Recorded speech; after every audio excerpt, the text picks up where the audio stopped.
విజ్ఞప్తి చేస్తున్నా మీ ఛానల్ ద్వారా, అది నేను చెప్తున్నా రోహిత్ గారు.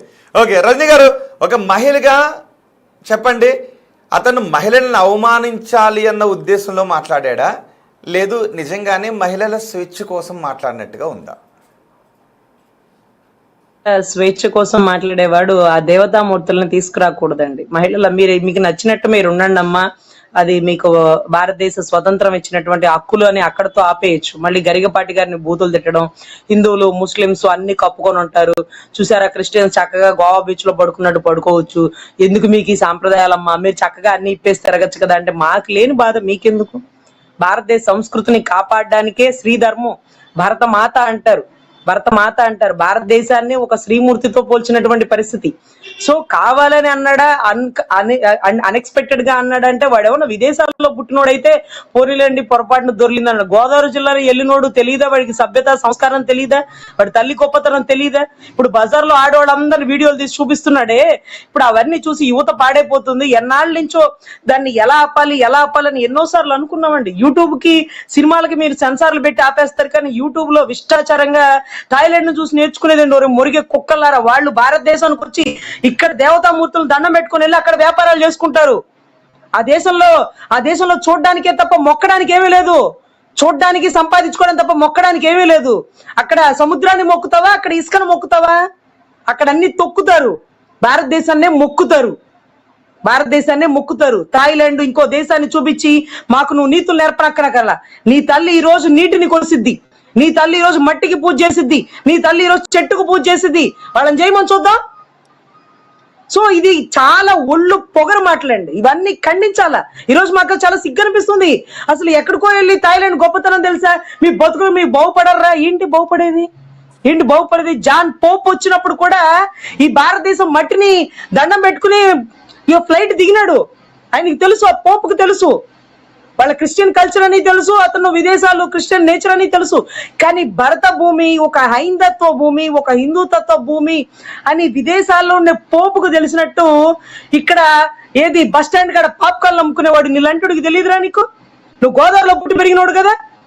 చట్టరీత్యా చర్యలు తీసుకోవాలి సార్. యూట్యూబ్ ని పూర్తిగా బ్లాక్ చేసి పడేయాలా. భారత్ మహాన్ అన్న ప్రతి ఒక్కడు వాడిని తొక్కబెట్టి నారదీయాల. ఈ రోజు థాయిలాండ్ చూసి భారతదేశం నేర్చుకునేదంటారు కుక్క. అది సంపాదనకే తప్ప మొక్కడానికి పనికిరాని దేశాలు అవన్నీ మొక్కడానికి పనికిరాని దేశాలు, అవన్నీ తొక్కడానికి పనికొచ్చే దేశాలే.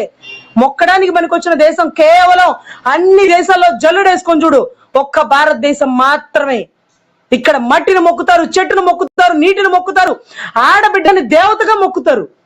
విదేశాల్లో మొక్కుతారా? నువ్వు చూపిస్తున్నావు కదా ఒళ్ళంతా ఇరుసుకున్న ఆడబిడ్డల్ని. ఆ దరిద్రపు కొట్టు కల్చర్ ఇక్కడికి వచ్చి ఈ దేశంలో కూడా ఆడబిడ్డలు ఇట్లా తయారైతే ఇది తప్పు అన్నందుకు జరిగినటువంటి విధ్వంసాల్లో తమరు ఒక పార్ట్ అయిపోయారు. ఈ రోజు ఆయన తెర మీదకి వచ్చింది, అరే అలా ఉండకండి అమ్మా అన్నందుకు ఇలాంటి వాళ్ళందరూ తెర మీదకి వచ్చేసి మీరు అలాగే ఉండండి అమ్మా, మీకు నచ్చినట్టు ఉండండి అమ్మా అంటే, అన్న మేము థాయిలాండ్ లో లేవన్నా, అన్వేషణ మేము థాయిలాండ్ లో లేవు, నెదర్లాండ్ లో లేవు, అమెరికాలో లేవన్నా, మేము భారతదేశంలో ఉన్నాం. మేము ఇలా కప్పుకుంటూ చాలా సంతోషంగా ఉంటాం. చాక్లెట్ కూడా సార్, చాక్లెట్ ని కవర్ వేసిన చాక్లెట్ ఎందుకు తింటారు? చాక్లెట్ ని ఎందుకు అలా వదిలేరు కవర్ లేకుండా? చీమలు పడతాయని. ఆ కవర్ వేసిన చాక్లెట్ కూడా అక్కడ వదిలేస్తే దానికి కూడా చీమలు పడతాయి. చీమలు కవర్ లోపలికి కూడా వెళ్ళి తినగలుగుతాయి, అంత శక్తి చీమలకు ఉంటది. ఆ చాక్లెట్ కవర్ వేసిన చాక్లెట్లు కూడా మనం ఫ్రిడ్జ్ లో పెడతాం, జాగ్రత్తగా పెట్టుకుంటాం, డబ్బాల్లో పెట్టి తలుపులు వేసుకుంటాం. అంటే ఒళ్ళు దగ్గర పెట్టుకొని ప్రతి ఒక్కళ్ళు ఉండాలా, అది మగవాళ్ళైనా ఆడవాళ్ళైనా. సో ఇటువంటిది ఇలాంటి వాడిని పెంచి పోషించాల్సిన అవసరం లేదు సార్. భారతదేశంలో మా భారతీయులు చూస్తున్న వీడియోల్లో చూస్తున్న బతుకులు మీవి. నువ్వు విదేశాల్లో ఆ బతుకుతున్నావు, మేమిచ్చిన ముష్టితో బతుకుతున్నావు. మాకు ఆ చిల్లర చూపించొద్దు. నువ్వు మొత్తం టక్క సబ్స్క్రైబర్స్ మొత్తం కట్ అయిపోవాలి సార్. వాడి బతుకు తెరికి భారతదేశం రావాలా, ఇక్కడ మొక్కడానికి రావాలా, ఆ తల్లిదండ్రులు తెలుసుకోవాలి ఇవన్నీ. ఓకే గోదావరి అబ్బాయి గారు, నిన్నటి వీడియో మొన్న తిడుతూ చేసిన వీడియో, నిన్న ఫ్రస్ట్రేషన్లో చేసిన వీడియో, ఈరోజు ఉదయం 2026లో నన్ను అందరూ శభాష్ అంటారు, శభాష్ అనిపించుకుంటాను అని అంటూ ఉన్నాడు. ఆ మాటలు విన్నవే మీకేమనిపించింది? వ్యక్తిగతంగా మీకేమనిపించింది? సరే, వ్యక్తిగతంగా బాగా నటించడం అనిపించింది సార్. ఆస్కార్ ఇవ్వచ్చు అనిపించింది సార్ నాకైతే. అంత బాగా నటించడం అనిపించింది సార్ నాకైతే. ఏ రోజైతే సీతమ్మని, ద్రౌపది దేవిని, హనుమంతుడిని అవమానించాడో అతను చరిత్రహీనుడిగా మిగిలిపోయాడు సార్. ఇంకా అతనికి ఎప్పటికీ కూడా క్రేజ్ తెచ్చుకోలేడు. అర్థమైంది సార్, ప్రజలకు ఒకసారి అర్థమైపోయింది. రావణాసుడి అసలు ఎప్పుడైతే రావణాసుడు సీతమ్మ దేవుని ఎత్తుకెళ్ళిపోవడానికి వచ్చినప్పుడు ఒక సన్యాసిగా వచ్చి అతను అసలు రూపం తీసుకున్నాడు. అప్పటి నుంచి అతను రాక్షసుడిగా మిగిలిపోయాడు. ఇవాటికి అందరితో చీ అనిపించుకున్నాడు. ఇతను కూడా అంతే. ఎంత నటించినా ఎంత బాగా మాట్లాడినా అతన్ని ఎవ్వరూ నమ్మరు. అశోకవనంలో సీతమ్మ దేవి కూర్చుంటే రావణాసుడు వచ్చి నేను చాలా మంచోడిని లేకపోతే అని అతను ఎలా అయితే చెప్పాలనుకుంటున్నాడో తను కూడా సేమ్ అలాగే చెప్పాలనుకుంటున్నాడు. ఎలా అయితే సీతమ్మ దేవి రావణాసుడిని నమ్మలేదో హిందూ సమాజం, హిందూ ప్రజలు ఇవాళ ఓన్లీ హిందువులే కాదు సార్, రేపు పొద్దున్న జీసస్ని తిడతాడు, ఎల్లుండ ముస్లిమ్స్ని తిడతాడు, గ్యారంటీ తిడతాడు. తిట్టగానే ఉన్నాడు, కంపల్సరీ తిడతాడు. అతను ఇష్టానుసారంగా మాట్లాడతాడు.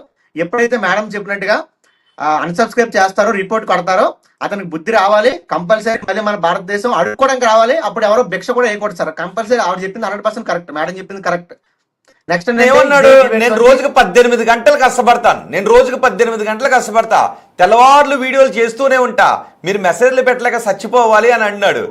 ఇప్పటికీ ఓకే కొన్ని అంటే మొత్తం అతను ఉన్న 4-5 అకౌంట్లను కలిపి 15 లక్షల మంది సబ్స్క్రైబ్ చేసిన, ఇంకా 2 మిలియన్ ఉన్నారు. సో సరిపోతారా? ఒకవేళ తనకి అంటే ఎక్కువ కోట్ల డబ్బులు రాకపోయినా తనకు కావాల్సిన డబ్బులు రావడానికి ఆ సబ్స్క్రైబర్ సరిపోతారా సార్? సబ్స్క్రైబర్స్ అనేది మనకి ఇన్కమ్ అనేది వ్యూస్ నుంచి వస్తాయి సార్, సబ్స్క్రైబర్స్ నుంచి కాదు.